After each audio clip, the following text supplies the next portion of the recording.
Nazareno, muchas gracias por venir nuevamente. Antes de hablar del tema de la cumbre climática, nos gustaría que nos cuentes un poco sobre tu cargo de gestión. Vos fuiste director de Cambio Climático en el Ministerio de Ambiente y Desarrollo Sostenible durante 7 años, ¿no? ¿Nos cuentas un poco cómo fue eso de la gestión, viniendo además de un doctorado? Sí, claro. Estuve como director de Cambio Climático entre el año 2007 y el año 2014. Sí, venía de terminar un doctorado vinculado al impacto del cambio climático en la distribución de la vegetación. Venía a estudiar eso, cómo podía cambiar la distribución de los grandes biomas en Argentina a partir de estos nuevos escenarios de clima. Y me sentí un poco aislado, la verdad, ahí en la investigación a veces es un lugar solitario, donde estás siempre en contacto con la misma gente. Tenía otras necesidades en mi vida profesional y empecé a trabajar, primero hice una pasantía. En aquel momento era la Secretaría de Ambiente, y después de esa pasantía surgió un contrato, y eso hizo que, la investigación empezó a quedar de lado y me empecé a meter más en la gestión. Y tuve la suerte de, viste cuando dicen que entras a la ola antes de que se forme, entonces estaba en el lugar justo cuando estaba por crecer esa ola que se llama cambio climático, y empezó a crecer la importancia, en gran parte por la preocupación que se iba generando de cada vez los impactos más notorios. Y entonces, en su momento, cuando entré a la Secretaría, era una pequeña oficina y en el transcurso del tiempo se convirtió en una dirección que fue cada vez llevando más gente, y hoy es una Secretaría de Estado. Así que, digamos, la estructura de esta temática en el gobierno ha ido creciendo en importancia, y esto ha estado vinculado justamente con que esta temática ha ido cobrando cada vez más importancia. Claro. Y vos representabas a la Argentina en un montón de negociaciones, ¿no? Sí. Hubo. Yo tuve la oportunidad, recientemente terminó la COP27 en Egipto, tuve la oportunidad de estar en varias cumbres climáticas previas, incluso hubo 2 en Buenos Aires, hubo dos de estas cumbres se hicieron en Buenos Aires, y es muy interesante porque uno tiene la oportunidad de entender las posiciones de diferentes países con respecto a esta problemática, que obviamente hay muchas diferencias, ¿no? Algunos países, por ejemplo, los que producen petróleo, están un poco asustados porque esta convención, esta negociación tiene que ver con dejar de usar el petróleo, los derivados del petróleo. Entonces un poco la preocupación es justa de qué vamos a hacer si nuestra economía depende de vender petróleo. Después tenés los países que son las pequeñas islas, que están preocupados por el aumento del nivel del mar. Y ellos están pensando qué vamos a hacer si va a aumentar el nivel del mar y estamos perdiendo territorio, ¿a dónde va a ir la gente? Y en el medio, hay un montón de países con posturas intermedias, entonces es todo un juego la negociación. Y en el fondo también está que todo esto tiene un costo. Evidentemente, hacer medidas, ya sea para reducir las emisiones o para adaptarse a los impactos del cambio climático, tiene un costo. ¿Y quién pone esa plata? ¿Y este año vos crees que hubo más unidad en nuestra región como Latinoamérica? No estoy del todo seguro. La negociación, lo normal es que se junten los países, busquen aliados, armen alianzas para que su posición tenga más fuerza. Por ejemplo, hoy Argentina tiene una alianza con Uruguay y Brasil. ¿Sí? Es un grupo que se llama ABU. Y hoy la posición de Argentina en general va acompañada por la de Brasil y Uruguay. ¿Qué es lo que nos une? Bueno, nos une en concreto lo que tiene que ver con el sector agropecuario. Una de las cuestiones que se discute en esta negociación es la posibilidad de establecer metas a sectores específicos. Y uno de los sectores que es altamente emisor y por el cual se espera que se pretende que haya metas específicas es el de la agricultura y la ganadería. Claro. Y justamente Uruguay, Brasil y Argentina tienen su economía muy dependiente de este sector. Claro. Y una imposición de metas en esos sectores puede incidir en la economía de nuestros países. Pero en cada grupo, digamos, lo que se puede consensuar es muy poquito. Entonces las posiciones de los grupos en general son muy lavadas, son cosas muy generales. Claro. O inclusive hay un grupo que tiene a todos los países en desarrollo, que se llama el G77 y China. Todos los países del mundo en desarrollo forman parte de ese gran grupo. Claro. Pero ¿qué puede decir el G77 y China? ¿En qué se pueden poner de acuerdo China, Tuvalu, Argentina y Arabia Saudita? Son países que no tienen nada que ver. Entonces, ¿en qué se ponen de acuerdo? En que los países desarrollados tienen que financiar su reconversión. En eso estamos todos de acuerdo. En que los países desarrollados tienen que contribuir para que nosotros nos podamos adaptar al cambio climático. En eso estamos todos de acuerdo. Pero son esas cosas generales.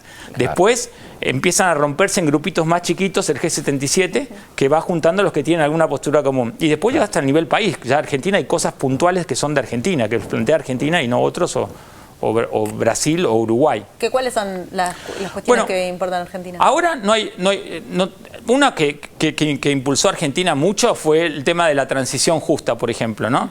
El tema de que cuando hay una reconversión de las industrias, se pierden puestos de trabajo.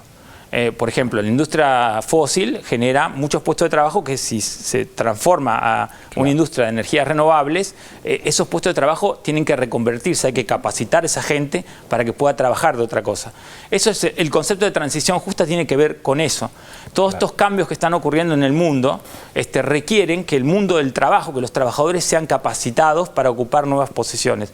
Entonces, eso es parte de los textos de negociación y eso es algo que impulsó mucho la Argentina. ¿Y la Argentina tiene una postura tomada oficial sobre la energía nuclear, que es un tema que se debate mucho?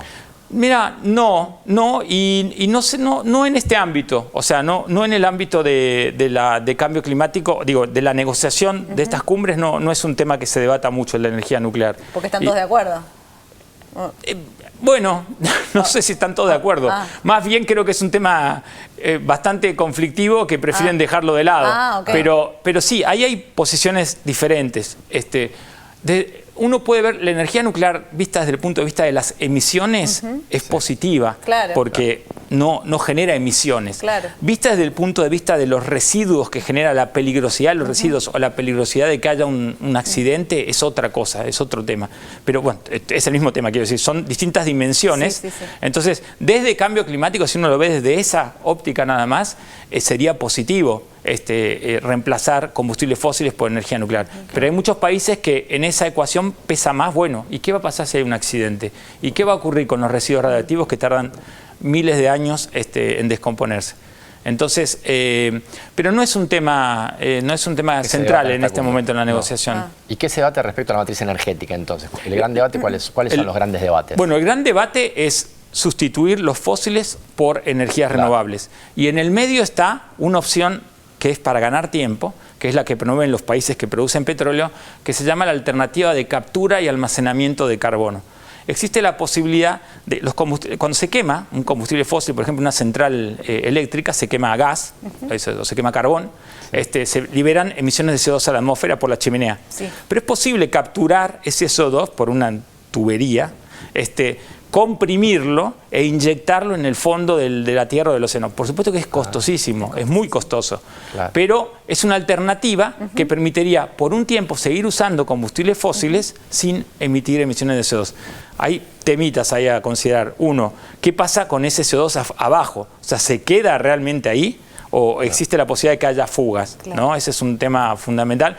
Y en el caso de que lo inyectás al océano, que es otra opción, ¿tiene algún efecto sobre la biota del océano? Bueno, hay varias cuestiones, pero el debate energético está ahí y la energía nuclear también. O sea, la energía nuclear es también una opción en este debate de cómo sustituir los combustibles fósiles. Volviendo al tema de la gestión, ¿vos crees que un tema que realmente hay tantos factores, ¿no? Hay tantos actores y también el cambio climático tiene un impacto en las desigualdades sociales? O sea, realmente es muy complejo, económico, ambiental, social. ¿Cómo es entender la magnitud del complejo que tirás de un hilo, se desarma todo el telar? ¿Cómo es hacer gestión en un tema así? Es difícil porque, como vos lo decís, las decisiones que se toman tienen que tener distintas dimensiones en su consideración, no solamente la ambiental, también está la dimensión social y la dimensión económica, ¿no? El desarrollo sostenible es un equilibrio entre esas dimensiones. Y a veces la cuestión ambiental, una medida que es buena para el cambio climático y es buena económicamente y es buena socialmente, y eso, genial, pero a veces no. A veces hay intereses encontrados y esas son medidas difíciles de tomar. No sé, acá teníamos el caso de la central a carbón de Río Turbio, ¿no? Bueno, el carbón es obviamente anticambio climático, o sea, usar carbón para generar electricidad es lo peor que puede ser. Pero por otro lado, esa gente no tenía otra forma de vida, o sea, ese pueblo estaba hecho para esa mina y la única forma de vivir era esa.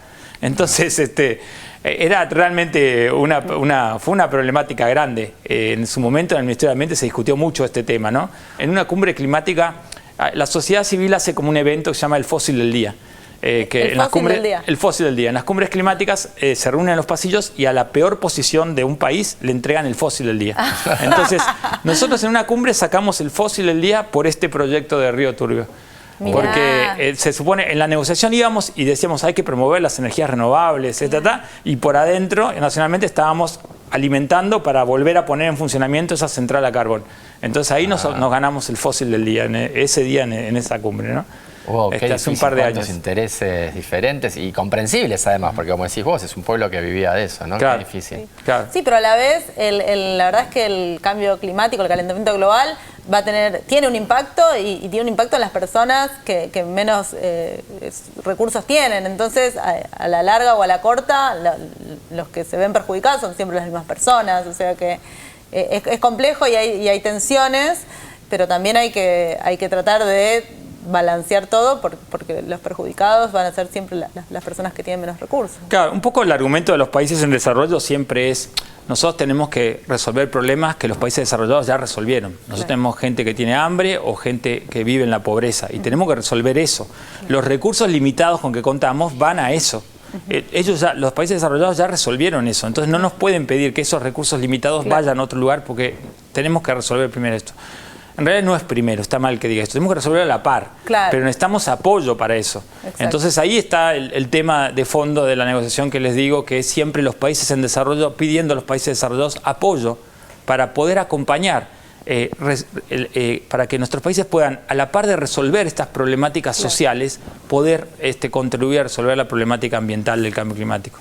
Bueno, Nazareno, nos quedan miles de preguntas y temas por charlar, pero tenemos que ir cerrando. En solo una palabra, ¿vos sos optimista?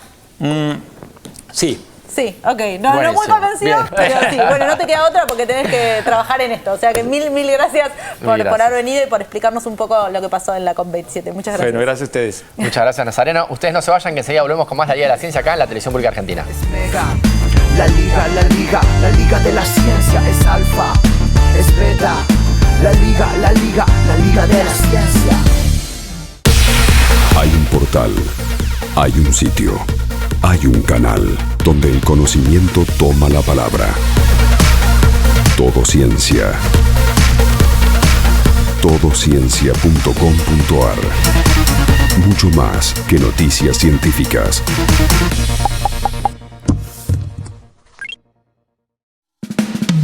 Es nano, es mega, la liga de la ciencia es alfa, es beta, la liga de la ciencia.